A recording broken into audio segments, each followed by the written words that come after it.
Assalamualaikum warahmatullahi wabarakatuh.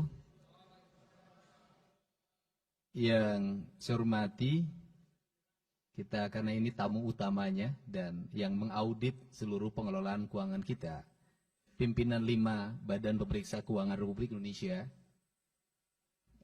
Pak Bobi Adityo Rizaldi, gelarnya panjang sekali, sekolahnya lama, wajar kalau jadi pimpinan 5, tepuk tangan. Sahabat saya ketika di DPR RI dulu, satu praksi dulu. Yang saya hormati Dirjen Pemeriksa Keuangan Negara 5 BPKRI, ini udah naik kelas dulu di sini, sekarang eselon 1, Kepala Badan Perwakilan Keuangan BPK Provinsi Jawa Barat, saya ucapkan terima kasih Pak.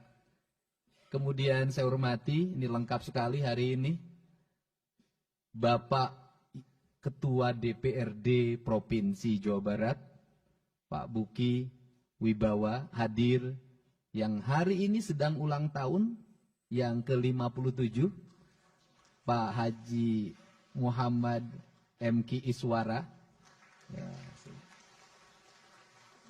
masih tampan, masih muda, karena dia tahu sangat setia pada istrinya. Salah satu faktor penyebab kesetiaannya karena istrinya jaksa tuh.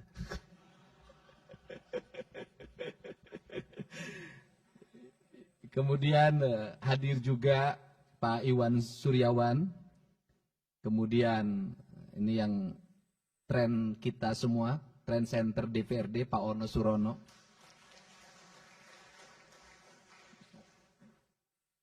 Pak Acep Jamaludin pergi haji kan? Lagi pergi haji. Yang saya hormati Pak Ibu Kajati yang mewakili Pangdam 3 Siliwangi. Kemudian yang mewakili Polda Jabar dan seluruh pimpinan instansi vertikal.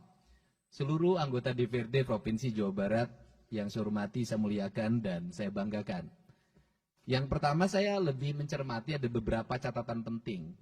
Catatan penting pertama saya berucap terima kasih karena orientasi pemeriksaan BPK hari ini bukan hanya pada wilayah administratif, tetapi sudah mengarah pada aspek pengelolaan tata kelola keuangan, yaitu pada output, outcome, dan benefit.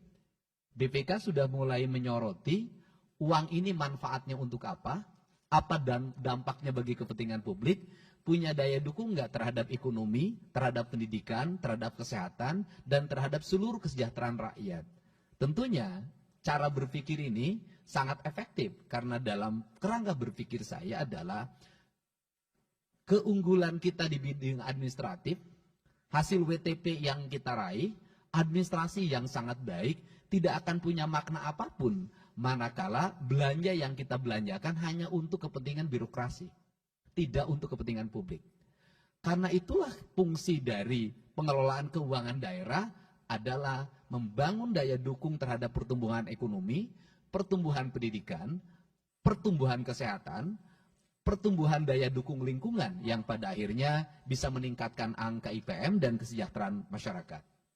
Catatan-catatan penting yang tadi disampaikan akan saya sampaikan di sini. Yang pertama adalah catatan tentang pengelolaan pajak kendaraan bermotor. Itu sudah menjadi concern kami dan hari ini sudah mulai berjalan secara efektif. Seluruh catatan itu insya Allah tidak terulang pada pengelolaan pendapatan daerah di pajak kendaraan bermotor tahun 2025. Kemudian, yang kedua, catatan pengelolaan aset, ini adalah satu hal yang terus-menerus berlangsung. Dan yang paling utama adalah aset pemerintah itu di mana-mana. Tetapi manfaat dari aset itu yang sampai hari ini belum terlihat. Bahkan, secara bertahap aset itu hilang. Hilang itu bisa 2, hilang dari sisi catatan, 2 hilang dari sisi penggunaan. Maka pada saat ini pemerintah provinsi lagi konsen untuk mengembalikan kembali aset daerah. Dan catatan yang paling utama aset daerah yang sudah berubah menjadi aset BUMD. Ini agak berbahaya. Ketika berubah jadi BUMD, oleh BUMD di BOT-kan. Kemudian oleh pemegang BOT-nya di pihak ketigakan lagi. Oleh pihak ketiganya di pihak ketigakan lagi. 3 kali perpindahan tangan. Dan itu terjadi di Palaguna yang kemarin disoroti oleh Wali Kota Bandung. Nah, komitmen saya mudah-mudahan bisa mendapat dukungan dari DPRD Provinsi Jawa Barat daripada aset-aset ini dikelola oleh BUMD dan tidak menghasilkan apapun, bahkan di pihak ketiga kan, dan yang menikmatinya bisa jadi oknum BUMD dan pihak ketiganya, maka saya ingin seluruh aset itu dikembalikan menjadi aset Provinsi Jawa Barat.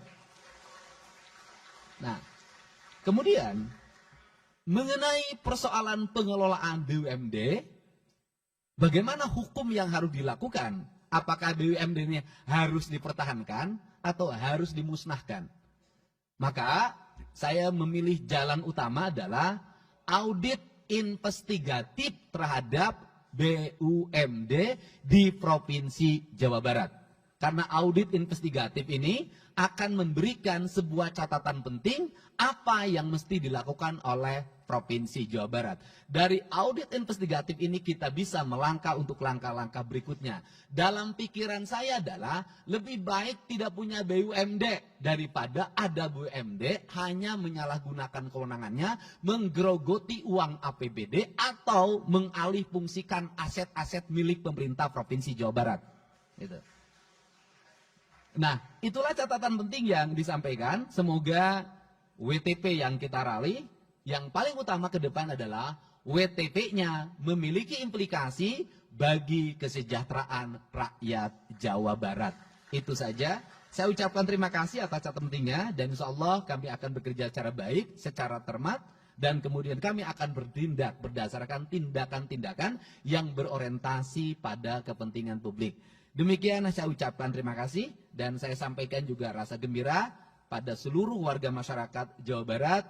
Yakinlah yang hari ini kami lakukan mungkin menggusur, hari ini kami lakukan mungkin membongkar, hari ini kami lakukan mungkin menggeser, melarang alih fungsi, seluruhnya kami sebenarnya secara bertahap lagi mengembalikan kembali aset-aset Provinsi Jawa Barat. Saya ucapkan terima kasih. Wallahu muwaffiq ila aqwamit thoriq. Assalamualaikum warahmatullahi wabarakatuh. Sampurasun.